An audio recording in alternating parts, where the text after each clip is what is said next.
povo cheiroso, estamos aqui no Rio de Janeiro, cidade maravilhosa, com o seminário Loucos por Jesus, muita doideira pelo Senhor aqui, muita gente tocada e abençoada por Ele. E uma dessas pessoas que está aqui do meu lado é o Dailson. O Dailson está aqui sentado e ele hoje está aqui, um jovem bonito, abençoado, Deus o usa aqui nessa igreja e o Senhor o tocou, o restaurou, mas não foi sempre assim a história dele. Aos 2 anos de idade, algo aconteceu com você que assim marcou o resto da sua vida. O que foi isso? Isso, eu sofri um acidente, uma garrafa de álcool explodiu e queimou boa parte das minhas pernas, uma parte da barriga e um pouco do rosto. E isso não foi algo assim simples, Não, são marcas, cicatrizes que você carregou pela vida toda. Ainda tenho, na verdade, só que como eu fui crescendo, elas foram modificando, menos visíveis, né, pelo menos o rosto, mas as pernas, a barriga ainda é muito nítido. E fruto disso, você começou a se ver como uma pessoa não atraente e começou a entrar pensamentos assim, essas marcas não vão me abandonar, isso vai me atrapalhar. Isso entrou na sua vida desde muito cedo? Desde muito cedo.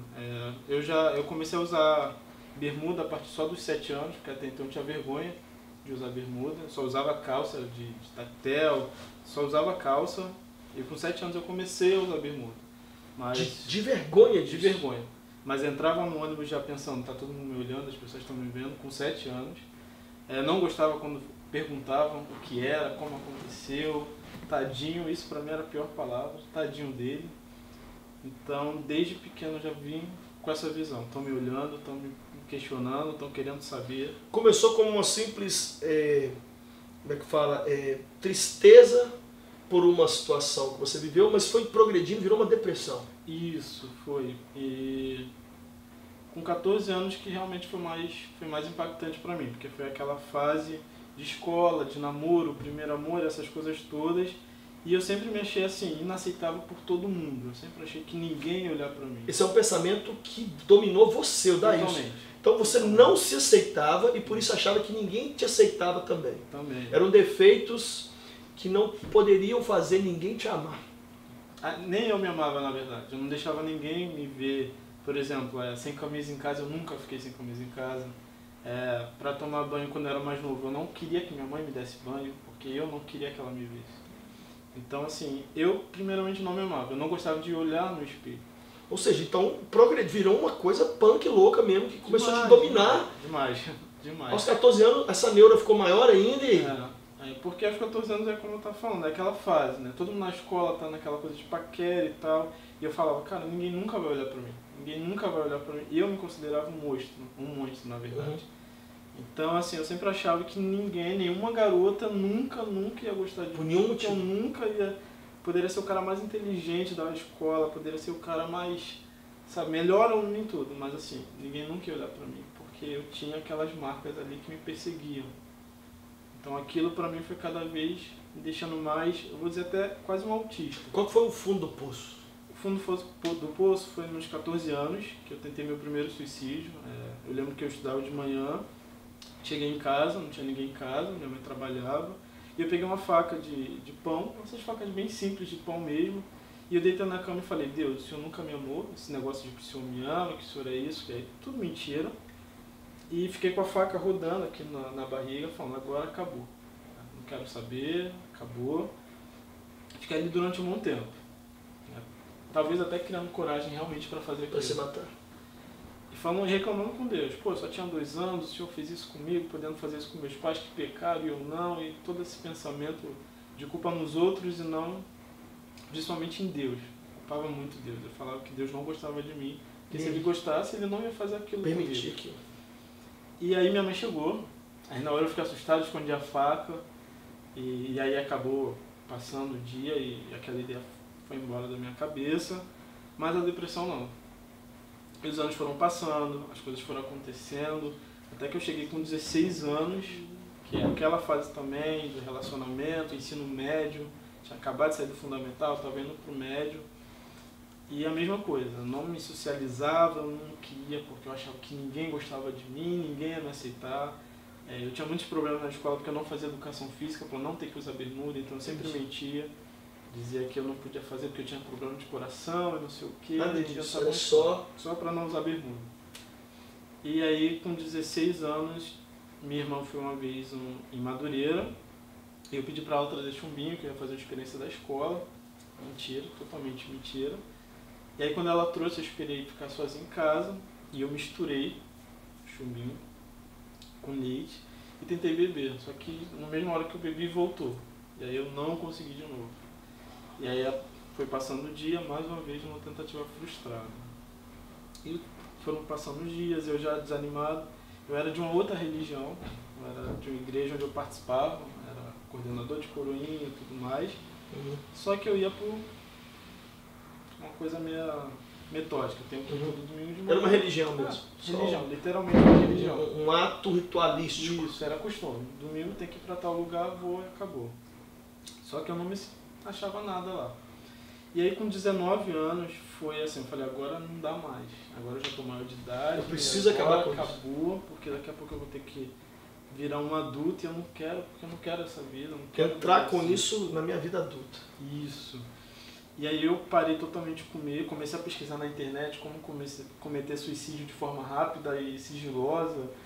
E comecei com essa loucura de pesquisar mesmo como se matar de forma rápida. E aí eu lembro que eu achei uma receita que era beber uma garrafa de óleo de cozinha, que dava um problema no estômago. Bom, eu falei, então é isso que eu vou fazer, porque aí ninguém vai desconfiar nada, né? E eu tentei, mas assim, não dava, porque toda hora que eu tomava o negócio, vomitava tudo. Então, mais uma tentativa frustrada. E foi uma coisa assim, interessante que eu achei na internet. Então a gente vê que até isso a gente consegue achar na internet. E aí foi quando eu conheci a IBC, tinha um casal de amigos meus que iam pra IBC. Conheceu a igreja aqui. E aí uma vez eu falei pra ele, falei, cara, me convida pra sua igreja, assim, porque você fala tão bem, é tão legal, pô, eu quero ir lá conhecer, ver se realmente é isso. Porque a minha igreja, eu só vou porque tenho que ir.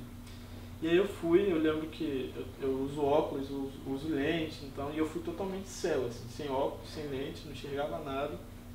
Mas quando eu cheguei na IBC, assim, na igreja em si, e eu lembro que foi um culto, normalmente os cultos, os louvores são bem animados, mas não tem tanto efeito de luz, coisa mais louvor mesmo. Eu lembro que nesse dia teve show de luzes, foi assim, parecia que era uma festa. Falei, cara, que igreja maneira. Foi a paixão a primeira visita. E ali eu comecei a entender algumas coisas, comecei a entender essa questão de se socializar. Engraçado que o pastor uma vez até falava assim, olha para a pessoa que está do seu lado e fala isso. Eu falava, meu Deus do céu, aquilo que eu vou ter que falar com essa pessoa que eu não conheço. E aquilo foi aos poucos assim me ajudando. A célula, quando eu comecei a participar de uma célula também, o discipulado então foi fundamental assim. Para te sarar disso tudo. Para me sarar, porque hoje foi pela primeira vez eu me sentia confortável para falar com alguém sobre isso. E hoje você está na igreja, está envolvido, graças a Deus. É um jovem sarado disso tudo, está em paz. Isso, e assim, hoje eu entendo o propósito de Deus. E eu falo que assim, eu tenho literalmente a marca da promessa. Né? E eu tenho, as minhas marcas não são para me lembrar da dor que eu passei, mas da superação que eu tenho vivido. Isso. E hoje, graças a Deus, assim, cada dia eu falo, Deus, obrigado. Porque eu posso me olhar e falar assim, isso daqui porque Deus tem um propósito maior para mim. O apóstolo Paulo um dia disse assim, no último verso de Gálatas, quanto ao mais que ninguém me perturbe, porque eu já trago no corpo as marcas de Cristo. Eu tenho um sermão sobre esse verso. Então você tem as marcas de Jesus aí para você lembrar de onde ele te tirou. Tem muita gente ferida assistindo a gente, com marcas também físicas e emocionais. Eu queria que você me desse a mão aqui agora, Deus, olhasse ali para a câmera e fizesse uma oração por essas pessoas que não estão conseguindo superar isso tudo. Senhor meu Deus, meu Pai, em nome de Jesus, Senhor, nós oramos, te pedimos, Pai, para que cada pessoa que veja esse vídeo, Senhor, possa ser tocada, como eu fui. Deus. Sim, Jesus. Através do Teu Espírito Santo, Deus. Pai, que me ensinou e me mostrou, Deus, que cada aprovação tem a sua recompensa. Pai. Que essas pessoas possam ter nelas também, Senhor, a válvula, Senhor, de escape, que é o Sim. Seu agir. Sim, Jesus. Que elas possam, Senhor, entender que após a tempestade, Senhor, vem a Tua calmaria. Sim, Deus. Que nada, Senhor, nada que o Senhor faz é à toa, mas tem um propósito maior, Senhor. Sim, nós cremos. Que elas possam entender, Deus, que o final é vitória, Deus. Sim, Pai. Que o Senhor é a nossa vitória. O Senhor é a nossa vitória. Que essas pessoas possam vencer, Senhor, qualquer tipo de depressão. Sim. Qualquer tipo de medo. Não importa o que seja. Não importa, Deus, Jesus. mas o maior acidente já ocorreu, que foi a Tua transformação. É verdade, na nossa vida. Que possamos ser gratos diariamente por isso. Sim, Pai. Em nome de Jesus. Em nome de Jesus. Amém.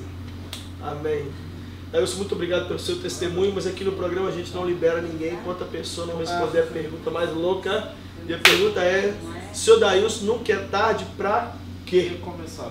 Recomeçar. Começar com Deus é sempre.